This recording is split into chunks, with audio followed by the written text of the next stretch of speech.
Hi, it's Joy Foster, founder of TechPixies and the host of the Sparkle and Thrive podcast. And today we have an alumni, Lucy Johnstone, who's come onto the podcast to talk about her journey to becoming a social media manager. And one of the things that we do at TechPixies is help women become social media managers, or we help them launch a business where they are their own social media manager so that they save money. Lucy's got a great story to tell, and I'm really glad she's here. So, Lucy, take it away. Tell us your story and tell us how you became a social media manager and how TechPixies helped you get there. So, hello everyone. Firstly, I'm really glad to be here after my internet issues this morning. We're here, we're live. I started out, I left my job in 2019 to be home with children. And before COVID hit, I was like, I actually want to get back into work. So literally before I say sort of March 2020, looked into being, things I could do from home, virtual assistant, quickly found TechPixies and was desperate to do the social media bootcamp and course. And I think I did it the September 2020 and sort of finished it early 21 and just absolutely loved everything to do with social media management. I'd sort of so my previous role in civil service, I was a probation officer. So it was working with people, learning about people, the behavior of people, and got into social media management. And people are like, well, this is really different. But really, it's it's the study of people, psychology of people, psychology of behavior. And around marketing, that's what it is as well. So I sort of fell into social media management, absolutely loved it, but then got really distracted and sort of was pulled in by lots of different coaches saying, oh, you can earn like 5k 10k months and you can run a course, run a membership. And I got really distracted doing all these different things that weren't social media management. So then I ran a Reels course, absolutely loved it. Reels has changed a lot in the last couple of years. So the Reels course that I created a couple of years ago isn't relevant anymore. Just got very distracted with lots of different things. And then last year I was like, I need to go back to my social media management beginnings, and I've been doing that. I'm social media manager, mostly love Instagram. Have a love-hate relationship sometimes, as we can probably all agree, but absolutely love it. But it comes down to making those connections, building an audience, building a community, and just being authentic, being you instead of trying to be other people who you're just not.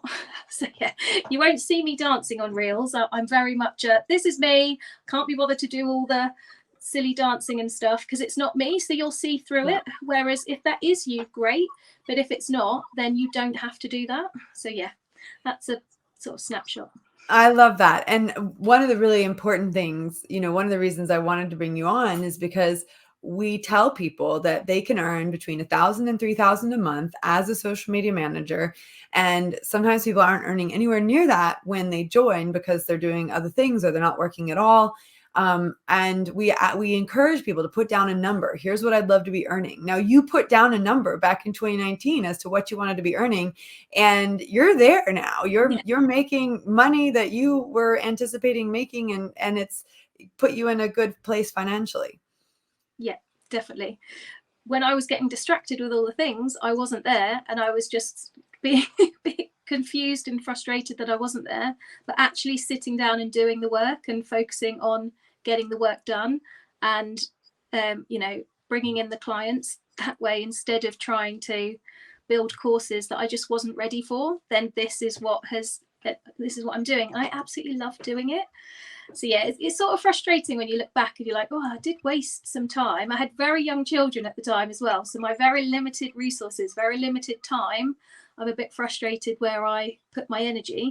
But I do know how to build a website. I do know how to set up automations, and I have got an email list, and I know you do talk about that. I have got an email list. I do email weekly, so I've got all the pieces, and it's now just putting them together in the right way instead of just going, oh, I'll do that, oh, I'll do that. I think I was very much shiny object syndrome with all the different databases as well. And I think that's probably another tip to say, do what works for you, not grab onto all the next things. So if, there's lots of systems and tools that you can use, but find one that works for your brain and not try and fit your brain into what is the new thing, and other people are doing that, so I'll try and do that, but it doesn't quite work for me, but I'm just going to force myself to try. That's super important advice. And I think, it goes back to this idea that I don't have to dance on social media to generate clients. I can use social media in a different way. In fact, I don't think I've ever danced on social media.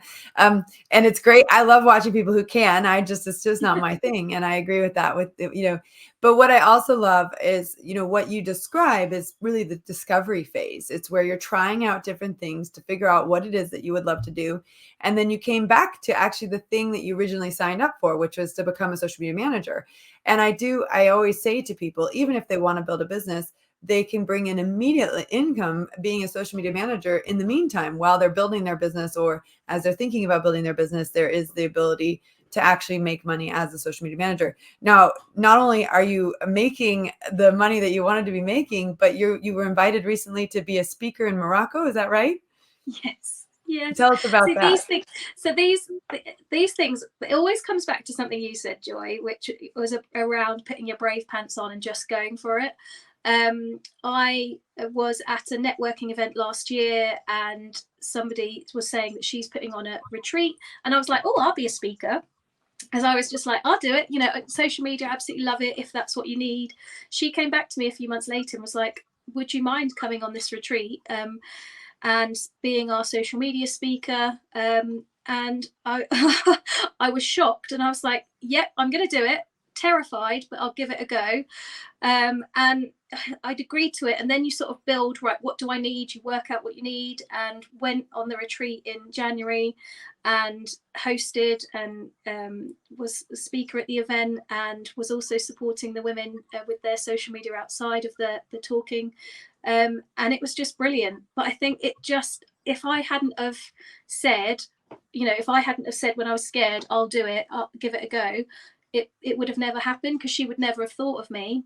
And so it was a brilliant event, and I'm really glad that I did it. And I think giving things a go and putting yourself out there sometimes, pulling on those brave pants is really, really a good idea, good suggestion. Absolutely. And I know you've put on your brave pants for so many other things as well, not just the Morocco conference, but and the Morocco retreat. So let's talk about some of the benefits that you've gotten from being a social media manager. Obviously, regular recurring income. That's one of the biggest things.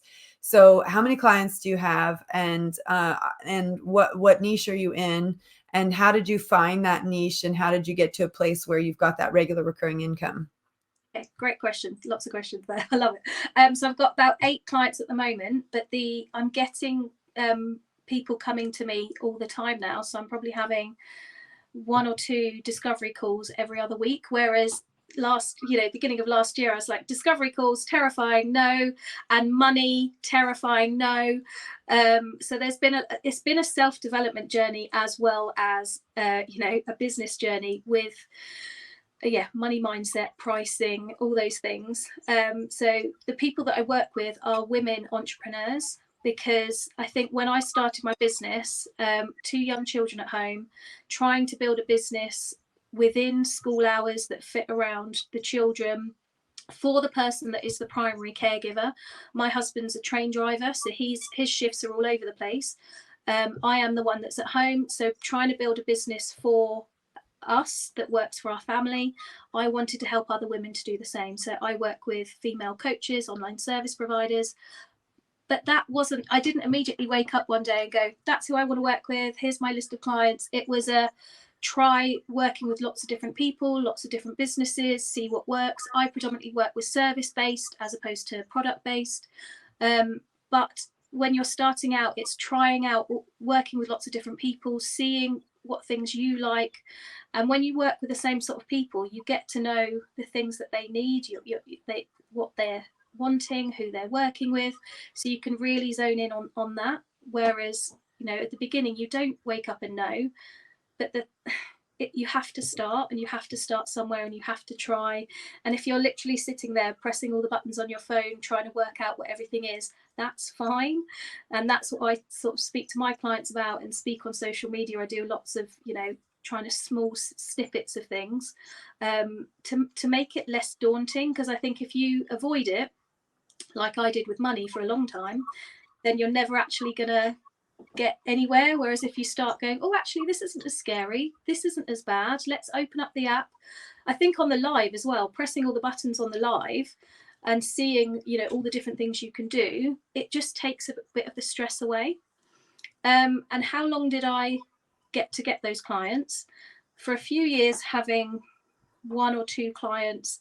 I was very much in a business model that was a one-off, like audits or content planning sessions, but that was it. So I was fighting for one-off things coming into my business. Whereas when I actually made the change of social media management, it was a course of 2 or 3 months that I got to be where I am, and I'm not even fully booked yet, so I've got the capacity for more. So I'm just in a very I'm very happy where I am now. Well, and I love what you just said about how you transitioned from doing one-off audits and one-off, content strategy sessions to actually building that recurring revenue. And that only took you 2 to 3 months once you got a system in place. So if you'd be willing, I'd love to know a little bit more about your packages, what you offer. I think that would really help people who are on our mailing list who are thinking about becoming social media managers. And they want, one of the things I love about having someone like you, you've tried everything, you've made all the mistakes, and like, you're proud to wear the badge, and it's like, here, how can I help you? So, that's a big move to go from like an audit or a one-off strategy session to actually getting that recurring revenue. And presumably you're not on an hourly rate now, you're actually more on a package rate now. And that's a big move that people have to make as well. So how do you structure your packages? And has that been working for you? Are there some changes that you would make knowing what you know now, going back to the beginning? So I think being open about the packages as well, because before I was like, right, if I'm social media management, I literally have those. So I have 3 different packages, which, bronze, silver, gold, or I can't even remember what the names are, but it was just that. And I thought, oh, well, that's a very strict thing. Whereas now I've got some people who they do their posts and I then do their captions for them, or they do everything and then I consult to make tweaks and changes and things. So I give people bespoke packages based on what they want, because before I was like, well, this is what I've got and I can't change it because surely that's what you have to do. Whereas sitting and actually listening to what my potential clients want, then I build a package for them. So you're doing some social media coaching as well, not just complete social media management, but actually coaching the women that are doing social media. Yeah, and actually within my social media management, I'm then supporting probably extra. I find things like links that don't work or funnels that don't go anywhere, and so I'm like, by the way, this isn't. You might want to tweak this, or you might want to change this, or how to help work smarter, not harder, with having a podcast. And I was like, well, maybe you could look at putting this on YouTube. So there's lots of things that I do the coaching with, because that's also where I love to support to make things better and easier. So I do the social media management. We do some sort of hybrid coaching ones, and I still do the one-off audits, content planning sessions, strategy sessions. Actually, my website now needs updating, and that's my plan for the next quarter. But I think that's the other thing. Nothing has to be perfect. See what works now. Like if you scroll back through my Instagram, the things at the beginning and the colors and the branding at the beginning has changed and evolved. I'm fine with that. I'm fine with going through, evolving and seeing what works and leaning into it, not being terrified, well, it's not perfect, so I can't put it out there yet. So I think putting it out and working with it is so much, well, I find it easier than trying to get it all perfect, because then you get the ants, you get it stops you because you're like, well, it's not perfect. It's never going to be perfect. And sorry to bust your bubble. It's never going to be perfect. And you're always going to get that. You're always going to have the things that holding you back and the negative thoughts always stopping you. But you sort of recognize them, say, thank you very much, but this is where I'm going. And everybody has them. Everybody, everybody has things that like, oh, is that okay? Like at the moment, I did a flash sale for my birthday last week, and I haven't posted the rest of the week because I've, got an elderly dog that's keeping me up all night. I have been very much like focusing on my clients. I haven't posted. I'm not, there's no pressure on there to post because that was the situation last week when I was sort of in survival mode. You don't have to do everything perfectly. You can just get it done, get it out there, and tweak it as you grow and as you learn. And when you got to the place where you were making what you wanted to be making per month, and you exceeded that, like, did you want to pinch yourself? Yeah. It's just, yeah, I do. I still do it now. And I'm just, but it's sort of now I'm like looking forward and I'm able to go, right, now I have the capacity because I've got my systems in place. I know what I'm doing. I've got my time organized, because that was the thing for a long time. I would sit down on a Monday and go, oh, what shall I do today? Instead of being a lot more organized with my time, and I'd procrastinate for hours and then get to the end of the day and go, what have I done? Whereas now I've got such better systems because I've sort of made myself sit down and do a time audit, and I track my time. I'm so much more organized, but I now have the brain capacity to think, right, next month is going to, or next quarter is going to be my website. I can now plan. I know I need to do that. Then I'm thinking about other things that I can do in the future, instead of I want to do everything now, let's do it, and then get nothing done because I'm so distracted. And So you've learned that through trial and error and over yeah. time, for sure. And what would you say that was the key thing that TechPixies helped you with on this journey? Well, the mindset is a huge one, because that when you go on social media and you see everybody else further down their journey, but that doesn't help when you first open it up and you're like, everybody's doing so well. The mindset of thinking about where you are, where you want to be, acknowledging, like, I hadn't heard about growth mindset and getting there yet. I still use that, and I use that with my children all the time. So thank you, not only for my business, but for raising children who actually don't think of perfection. We haven't got there yet. I haven't learned that yet. It's something that I want to do, so I'm going to focus my attention in it. But having that mindset behind everything, and obviously learning all the different platforms and having an idea of what goes where and how it all works. And marketing is such a huge area. You break it down in such a simple way, which is what I love as well.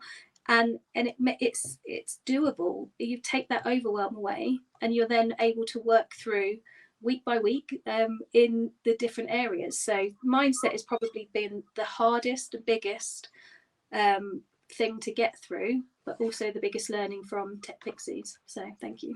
Oh, you're more than welcome. But also you applied the mindset things that we Yeah. taught you, and that's very evident in this ability to try different things, but then come back to what's working and then get systems in place, but also to do it totally imperfectly and Yeah. be completely okay with that. And I just love that. Sometimes I wish I could take the video that I'm this interview now and play it back to Lucy in 2019, because it would be so much fun for your future self to talk to your the part of you that was just starting out on this journey. I think what I'd like to do is focus on things that you that have helped you with your discovery calls and with your sales to become more confident in taking those discovery calls and in making an offer to someone. So what has helped you get braver and braver with that over time? You said you've got 8 clients, but you've still got capacity for more, that you're doing new discovery calls every week. So what's helping you when you said you were scared to do like sales calls and discovery calls? What are the sort of things that have helped you overcome that fear? But also, what are some of your top tips for doing those discovery calls and sales calls? I think firstly, doing them is one, is getting it done. Secondly, not needing to speak the whole time, actually listening to what they need, because you can jump in and go, oh, I've got this, and this, but actually you're not going to get to know what they need until they tell you. So letting them have a chat about what their issues are with their business and what they need support with. And then it is the mindset thing of, instead of going, oh well, I can get some money out of this, it's not that. It's, you've got an issue, you've got a problem, I've got a solution that can help with that. You can take it, or you don't have to. So I think it was very much having that space to not talk throughout the entire discovery call, sit back and let them say what their problem is, and then talking through, well, this is one of the solutions that might really help. And I don't know if I've had it, but once we get to the discovery call, if I can see that somebody really wouldn't benefit, then be honest with that too. But because people know me by the time they come on the discovery call, because they see me on Instagram a lot, they know what areas that I help them with. But if it was genuinely somebody who it wouldn't fit, then be fine with that as well. I think not thinking about, not being desperate for the money. It's more about helping the person and seeing how it fits in with what they need. That's so interesting, because also what you talked about before we came on, we were talking about in those early days, that feeling of, I need to make the money, and and then shifting to how can I serve? How can I help? And knowing that you've got the skill, and then it starts to come towards you rather than, hanging Yeah, on to needing to make money. And there's, the natural gift of when you're serving someone properly, the money starts to flow properly. You've obviously had to over time get comfortable raising your prices as well.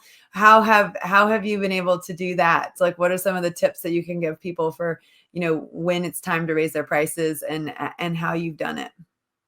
see, that has probably been the hardest part of running my own business, getting caught up in what other people are charging.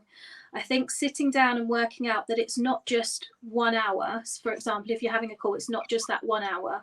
It's all the preparation that you have before. It's all the marketing you do. So it's sitting down and working out, right, I've got these 8 clients, how that fits in with your marketing, all the outgoings that you've got, working out roughly what your hourly rate is, so it's feasible in terms of running your business. Because if you're not going to be having a sustainable business, then you're going to go out of business. I gave far too much for far too little, and I ended up resenting the clients, because I was sitting there going, I cannot afford to carry on doing this, and yet I'm scared about losing you. But then I found that the clients that were paying the least were expecting the most. And as I've raised my prices, I've lost some people, and then they've come back and they're sort of, there's one person that did come back who'd gone to somebody else and they weren't getting the results. They came back. So having that experience in itself massively helped me just go, these are my prices, that this is what they're going to be, that you can stay or you can go. Some people are always going to be out to reduce, get what they can for free. And even when they're paying, even the lowest prices are going to be difficult clients. So working out what your hourly rate is, building packages around that, and being okay to say, this is the price.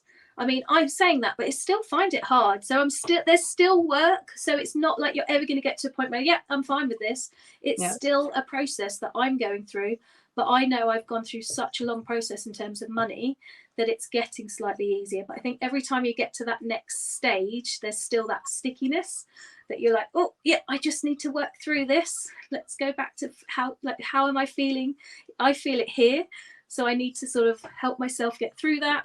And yeah, just release it and open up and say, this is the price, and move forward. Yeah, I love everything you just said. That it's so true that as you up level, there is that part of you that sort of goes, and is anyone going to say yes? And then, but once one person says yes, you go, oh, okay. Yeah. And, but the confidence in pricing comes from trial and error. And, I love what you said about the client that left and then didn't get what they wanted and then came back, because one of the things we do know, I mean, this is something I feel really confident about. People who do training with us, they get really fundamental training on how social media works, and they can go do all the fancy stuff on top of that. But we know that if you know the fundamentals, you're going to be able to deliver a great service. And so we feel really confident in saying, that you can earn 1,000 to 3,000 a month. And then we now know there's people earning 5,000 or more, because we just did an impact survey and we got the results back. And there's quite a few people that are actually above 3,000, and then some who are even above 5,000. So it's, it is possible, 100% possible, to build a very solid monthly income as a social media manager and still not lose that flexibility to be around your family and to be available. You still have that flexibility, which is amazing. So I know you prepared for this podcast, so I want to open it up to you if there's anything you wanted to share that you haven't yet been able to share today. The main things are on Instagram is around, being clear in your bio, who it is that you help. Because it's great to be making tons of content, but if people come to your account and it's not clear, then you've only got a couple of seconds for them to decide whether they want to work with you or whether they want to follow you. So the first point is around making your bio really clear, who it is that you help, how you help them, what it is you do, and then having your name in your bio, please. Because the amount of times, because I do audits, the amount of times that I've gone to an account and I don't know your name, it's really hard, even for me, who's actively online all the time, to start a conversation with you. Because if we're going to be building communities, we're going to be building those relationships. If we don't know your name or we can't see your face, then it's really hard to start making that connection and building that relationship. So having your name in your bio, having your face on your bio, if you're not comfortable with being on video yet, having photos of you on your in your grid. As I think that you commented on one of the posts that I did about the faceless marketing, and it was really hard. If you can't see your face, if you can't hear your voice, it's really hard to then book a call with that person, because you've got all those barriers of being online. So we need to start breaking them down. I do remember actually quite early on, I was following somebody and I booked onto their Zoom call, and I spent the first 5 minutes, it was a masterclass, I spent the first 5 minutes staring at them thinking they were ill, because they used such a strong tanned filter in every single thing that they did online that I didn't really know what they looked like. So when we came on and they were just quite, normal, pale, I really thought they were ill, and I was so distracted. But that really is part of it, having these filters and AI. When people have photos of themselves that are so changed, then it's really hard to make that connection with somebody and build that relationship if you don't know who you're talking to. So I know it's scary, but getting your face out, trying it. Stories are only 24 hours, so start building that muscle. So even if they're bad, they disappear in 24 hours. They disappear. Yeah, they do it. They disappear. But it is a muscle that we need to flex. We're not born excited to get on camera. It's something that we need to learn and need to practice with. So giving that a try and seeing what you like to do, what you enjoy doing, and what your audience enjoys doing. You're not going to know until you give it a try. I love messy that. action. I'm all about messy action. Well, we've got some live audience with us here today. Claire Louise says, the timing of this episode is so perfect. So great to hear from someone who is once where I am. She also said, it's nice to hear that it gets easier. I sit on a proposal and spend so much time trying to figure out where I can lower the price. And obviously, what would you say to that? It's not about figuring out where to lower the price, is it? No. So Claire, firstly, thank you, because it surprises me that I am here, because it takes time. You sort of forget where you've come from, so you will get there. But if you've got a proposal, you've laid out what the work involves, and you've worked out the price, send it. So send it now. So Claire, send it now. So you don't need to lower it. If they want to lower the price, you can take out some of the things that is in there, the scope of work. You can take some of those things out and see if that's towards their budget. If it's not, that's on them, that's not on you. But send it. So please send that proposal now. Send it without lowering the price. Yes. Yeah, because it's amazing how many times people will say, yes, I'll pay that, and we try and lower the price thinking they can't. But it's actually sending it to them and saying, I can do this work at this price. And I think sometimes we put our money issues on somebody else. Yeah. So you're saying, oh, that feels a lot, but they're a business owner. They want to work on their social media. They will have that business amount to pay for that. So it's not like you're sitting there thinking, oh, I really want that bag and it's £500 and I can't really afford it, they are making a business decision. So your feelings about money, if you're putting it on them, you're sort of, taking control of their purse. Whereas it's their feelings around money and what they have around money, that's nothing to do with you. That's nothing to do with you. You've got your business. This is your proposal. They can agree with it or not. That's such powerful advice. I love this too. Lisa says the triangle is this: fast, cheap, good. You can only do two at once. It can be fast and cheap, but it won't be good, or it can be cheap and good, but it won't be fast. So fast and good is not cheap. I love that, Lisa. Thank you. I do. Yeah, There's another one as well. I think with the if you've got the beautiful handcrafted painting of a horse, and that's some 500,000, and someone wanted to do it cheaper, so they've done the child a scrawl of a horse. You're like, well, there you go, that's the cheaper version. You put your time and effort and energy, and you've learned these skills, and you put you're doing that for that business. They are paying for your time, your energy, your skills, your knowledge that you've built up. They're not paying for 1 hour of you to do whatever. They're paying for all of that.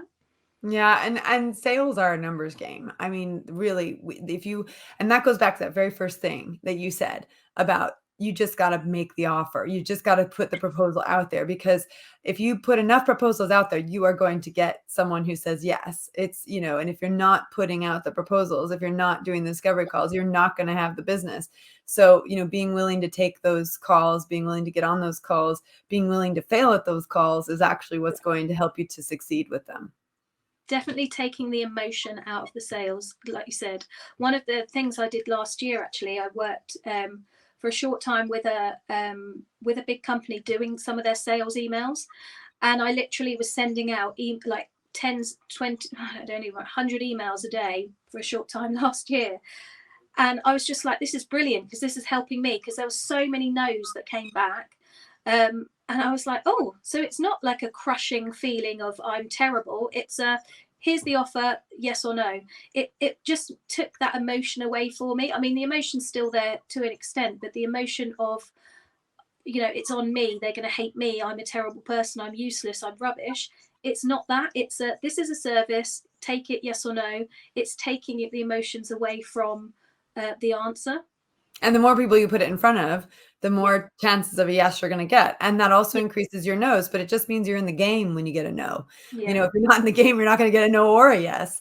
I know when I was selling, I was selling life insurance, but I was actually booking the calls for the people that I worked for to go sell life insurance. And I remember one of the guys I worked for, he said, Joy, I'm going to tell you this right now. It's a numbers game.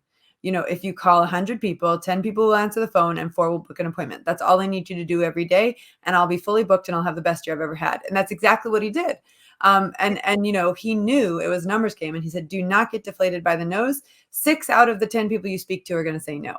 And I always knew I'd had a good day, when 7 out of the 10 said yes, and there would be days where only 2 out of the 10 would say yes. But the law of averages was that I was booking 4 appointments every day, which meant he was getting 20 appointments a week. He was working, 20, he had 20 client appointments. And then he had the other 20 hours of his week was actually fulfilling those, fulfilling the client orders for the life insurance, et cetera. So, and he did go on to have his best year. And that taught me a lot. I think there's a lot of confidence to be gained from doing those sort of cold call, cold email kind of jobs, because you realize that it really truly is a numbers game. And that, if you speak to enough people and you have a good product, people, there will be people who inevitably say yes, but you have to get over, you have to speak to more than 10 people. You have to make an offer to more than 10 people. Really, truly, you can't even tell what your conversion rate is until you've spoken to at least 10 people, if not more. But I would say, in online sales, your minimum number you're looking at making an offer to is 100 to even get, a conversion rate. So that's a great discussion to have. And I appreciate you for adding that. Anything else you want to add to all of our up and coming social media managers, people who are just getting started? Obviously, don't get distracted, stick to the plan. That's number one. Number two, get confident with making discovery calls and putting out proposals, and sticking to your guns with your prices. Anything else you want to add? give it a try. Like if you're looking at a new platform, if you're on Instagram, use everything that they've got and sort of give it a try, so that when you've got your clients, you can say, well, I've tried this. How about you give this a try? Just playing around with the buttons, just doing that. Being on stories, doing the behind the scenes. And people say that they're worried about going on stories because they're worried about your life is boring. Well, my life is boring, but it's my life and I love it. So me walking the dogs or watching The Office or having a cup of tea, the fact that people know that I drink a lot of tea, it's now Moroccan tea, interestingly enough, because I gave up normal tea. But people get to know these small things about you, and they can get to resonate with you, like the books that you're reading or the TV that you're watching, and you can start building those relationships. But people want to see what you're up to. So as much as you're comfortable with, so I have what I'm comfortable with and I won't share what's in here, but if as much as you're comfortable with, share those things and start doing it now, so then you'll just get more used to it. Yeah, and that goes back to the age-old saying that people buy from people.